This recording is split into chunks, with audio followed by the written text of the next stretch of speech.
What can be considered as climax of observance of Good Friday? Ito ba ang pambungad ng katahimikan, tanda ng isang malalim na paggalang? O ang mga pagbabasa na naghahanda sa atin para sa pagpapahayag ng kasaysayan sa pagpapakasakit ni Jesus?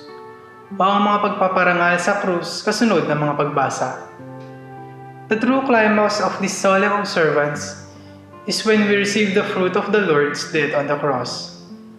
Our salvation in the form of bread and wine. And next to importance, the veneration of the cross. After the liturgy of the word, the cross is brought to the altar and is raised and shown to the congregation 3 times. Sa ibang simbahan, ang krus ay natatakpan at dahan-dahan hinahawi upang ipakita sa sambayanan. Sa iba naman, katulad dito sa ating parokya, ang krus ay dinadala ng walang takip at 3 ulit na itinataas sa may pintuan, sa gitna at sa harap ng altar.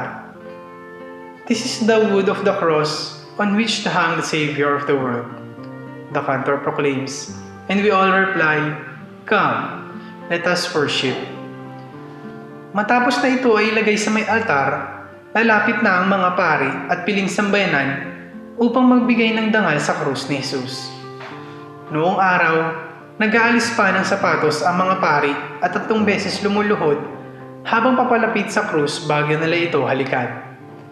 Sinubukan itong palaganapin noong 1955 sa pamamagitan ng pagpapalis din ng sapatos sa lahat ng kleriko at tagasilbi, subalit hindi nangyari ang inaasahang pagpapakahulugan sapagkat ang iba ay nanatiling nakamedyas sa halip na walang sapin sa paa.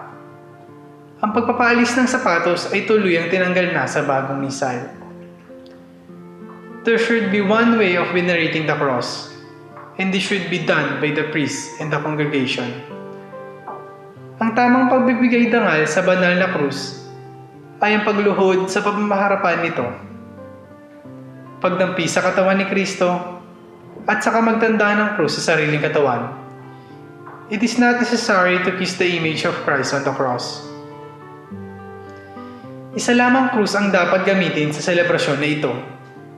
Magiging salungat sa tunay na diwa ng liturhiya ang sabay-sabay sa paggamit ng maraming bilang ng isang imahe. Nasa krus ang kaligtasan, nasa krus ang ating buhay, nasa krus ang pag-asa ng sambayanan.